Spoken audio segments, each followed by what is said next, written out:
আরেকটি বিষয় একটু জানবো যে এই খাল খনন কর্মসূচি নিয়ে এখনো সামাজিক যোগাযোগ মাধ্যম এবং অনলাইন অফলাইনে কেউ কেউ সমালোচনা করছেন। তো এই বিষয়টিকে কিভাবে আসলে দেখছেন? আমি বলতে চাই যারা সমালোচনা করছেন আমি তাদের বিষয়ে আমি কিছু বলবো না, একটু ধৈর্য ধরুন, অপেক্ষা করুন। যে এই নদীমাতৃক বাংলাদেশ, যে বাংলাদেশের 1400 নদী ছিল, আপনি খেয়াল করবেন সেই 1400 নদী এখন নাই, শুকিয়ে কাঠ হয়ে গেছে, মরুভূমি হয়ে গেছে, এবং কোনো কোনো নদী সমতল ভূমিতে রূপান্তরিত হয়েছে। এই প্রকল্পগুলো পরিচালনার জন্য নানা সময় অনিয়মের অভিযোগ ওঠে এবং ওঠা স্বাভাবিক, বিগত দিনে উঠেছে। যদি আপনার এরকম অনিয়ম আপনার চোখে পড়ে বা আপনার মন্ত্রণালয় সংশ্লিষ্ট হয়, কি ব্যবস্থা নেবেন? আমি আপনাকে একটা বিষয় বলছি, আমরা যদিও বলি আমরা দুর্নীতিতে জিরো টলারেন্স আমরা সেখানে গ্রহণ করেছি। স্বাগত দৈনিক মানব জমিনে। আজকে আমরা কথা বলবো পানি সম্পদ মন্ত্রণালয়ের প্রতিমন্ত্রী জনাব ফরহাদ হোসেন আজাদের সাথে। তিনি পঞ্চগড় 2 আসন থেকে নির্বাচিত এমপি। আজকে আমরা কথা বলবো পানি সম্পদ মন্ত্রণালয়ের বিভিন্ন কাজ নিয়ে এবং প্রধানমন্ত্রীর খাল খনন কর্মসূচি সহ আগামী অল্প কিছুদিনের মধ্যে শেষ হওয়া ফারাক্কা পানি বন্টন চুক্তি সেটি সহ তিস্তা মহাপরিকল্পনা, এছাড়াও আরও বেশ কিছু বিষয় নিয়ে আজকে আমরা আলোচনা করব প্রতিমন্ত্রী জনাব ফরহাদ হোসেন আজাদের সাথে। মাননীয় প্রতিমন্ত্রী জনাব ফরহাদ হোসেন আজাদ, আপনাকে স্বাগত। ধন্যবাদ। আপনি পানি সম্পদ মন্ত্রণালয়ের প্রতিমন্ত্রী নির্বাচিত হয়েছেন এবং পুরো উদ্যমে একদম উদ্যম নিয়ে কাজ করছেন। এজন্য দেশবাসী আপনার নানা কর্মকাণ্ড নিয়ে সবসময় মুখিয়ে থাকে। আমরা একটু আজকে কিছু বিষয় নিয়ে কথা বলবো। তার মধ্যে একটু আপনার কাছে জানার বিষয় যে বর্তমানে মানে প্রধানমন্ত্রী খাল খনন কর্মসূচি হাতে নিয়েছেন, এই কর্মসূচির অগ্রগতি কত দূর এবং সুফল আপনারা কেমন আশা করছেন একটু জানান।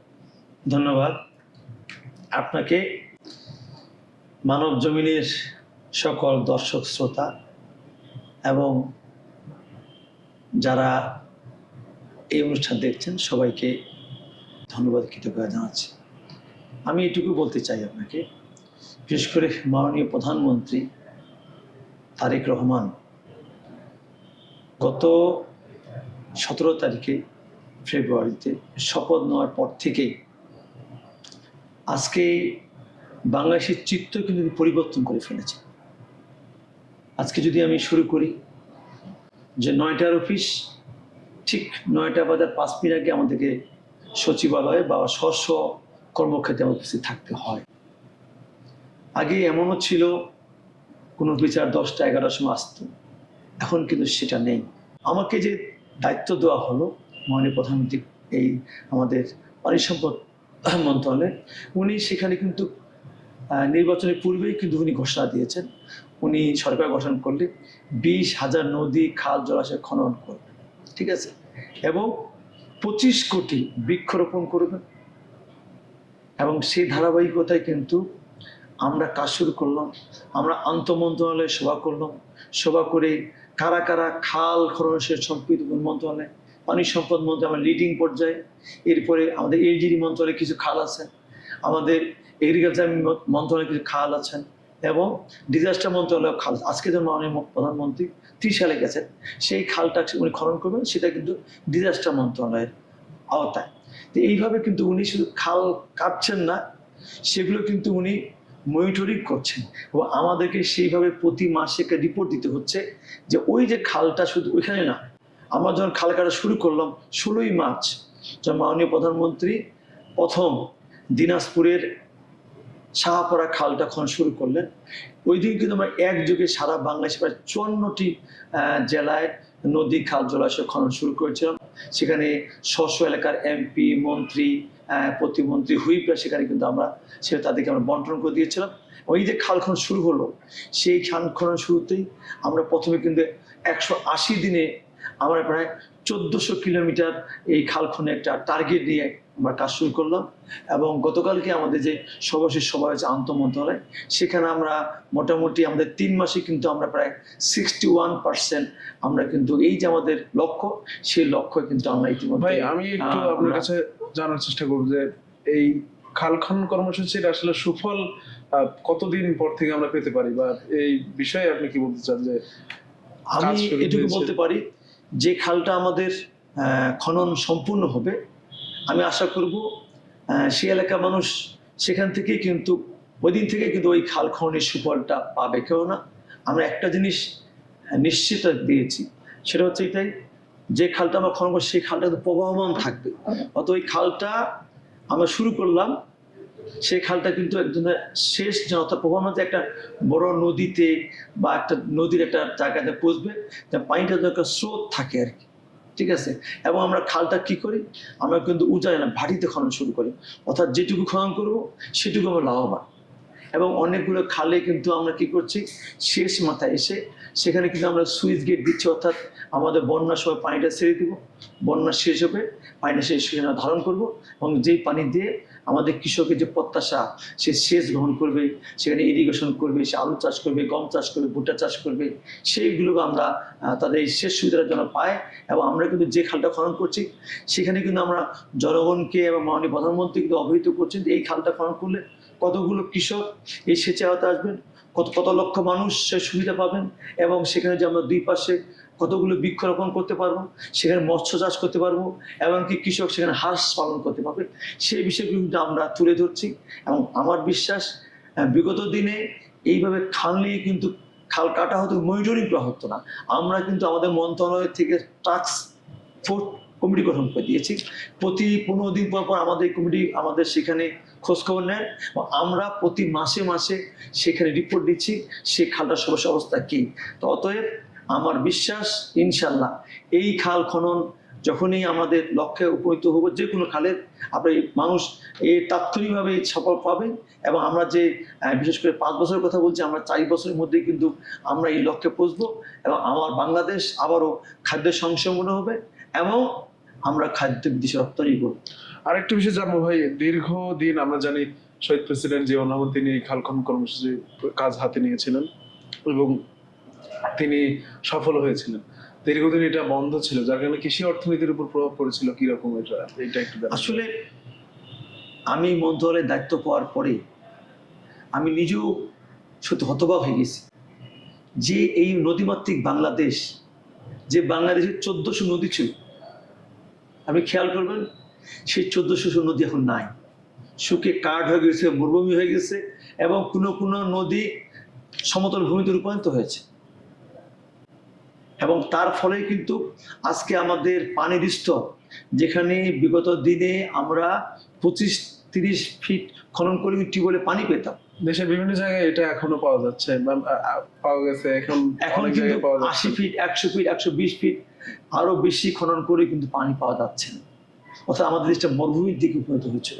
তো কাজেই আমি এটুকু আপনাদের নিশ্চয় দিতে পারি, আমরা যখন এই খাল খনন কর্মসূচিটা আমরা ইনশাল্লাহ সফল হব, আমাদের বাংলাদেশের পানির স্তর নিচে নামবে না, এবং মানুষ সেচ সুবিধা পাবে, এবং এর সুফল আমরা শুধু বাংলাদেশের সাধারণ মানুষের ছড়িয়ে যাবে। এবং আরেকটা জিনিস খেয়াল করবেন, মাননীয় প্রধানমন্ত্রী আরেকটা যে বিষয় আমাদের মাথায় রেখেছেন, এই যে খালটা খনন করব, বিগত দিনে তো হয়তো আমাদের শহীদ জিয়াউর রহমানে কোদাল দিয়ে টুকরি দিয়ে আমাদের সাধারণত খাল খনন করতো, তখন তো ডেজার্ট ছিল না, এখন তো সব জায়গায় ডেজার্ট।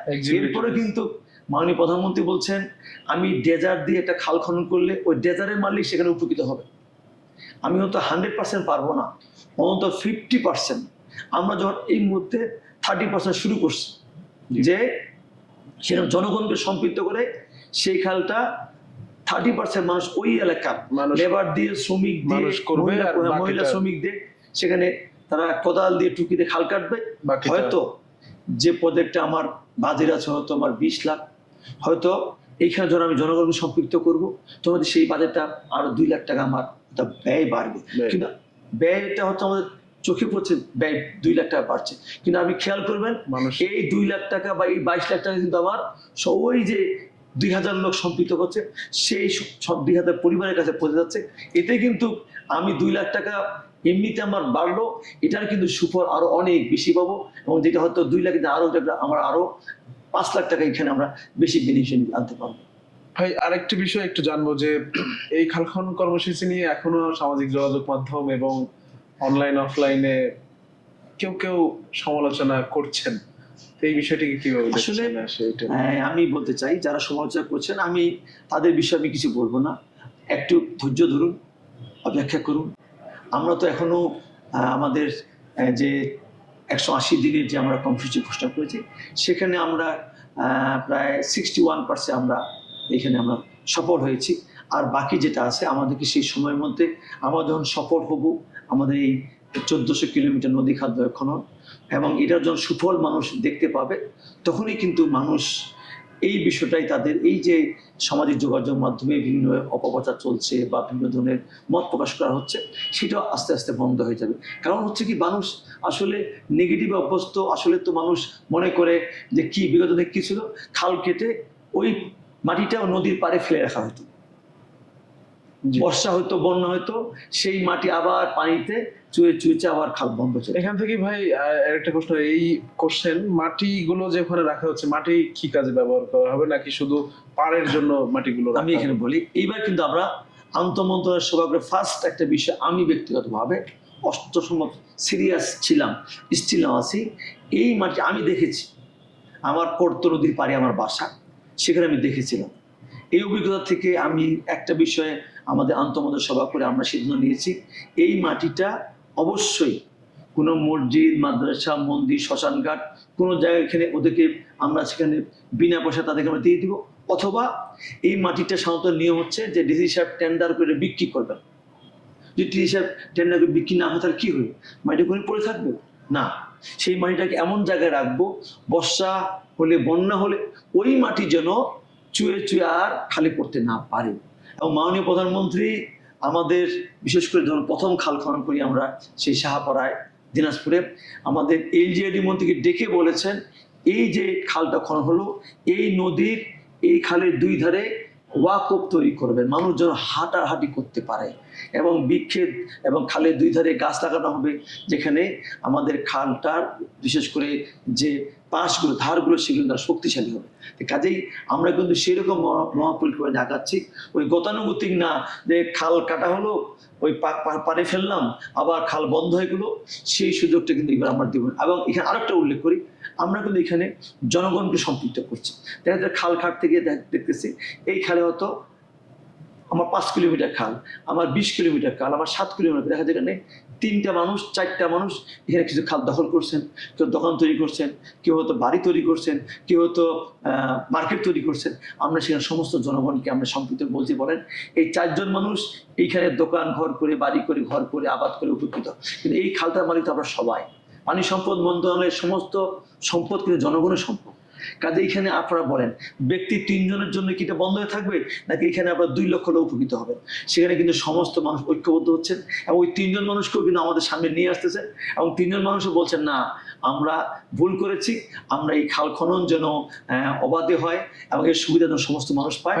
এই প্রকল্পগুলো পরিচালনার জন্য নানা সময় অনিয়মের অভিযোগ ওঠে এবং ওঠা স্বাভাবিক, বিগত দিনে উঠেছে। যদি আপনার এরকম অনিয়ম আপনার চোখে পড়ে বা আপনার মন্ত্রণালয় সংশ্লিষ্ট হয় কি ব্যবস্থা নেবেন? আমি আপনাকে একটা বিষয় বলছি, আমরা যদিও বলি আমরা দুর্নীতিতে জিরো টলারেন্স আমরা সেখানে গ্রহণ করেছি। আমরা কিন্তু আমাদের বিশেষ করে আমার মাননীয় মন্ত্রী সৌদীপ চৌধুরী উনি নিজেও এবং আমরা কিন্তু প্রায় সময় আমরা কিন্তু ভিজিট করছি আমাদের এই কর্মসূচিগুলোকে।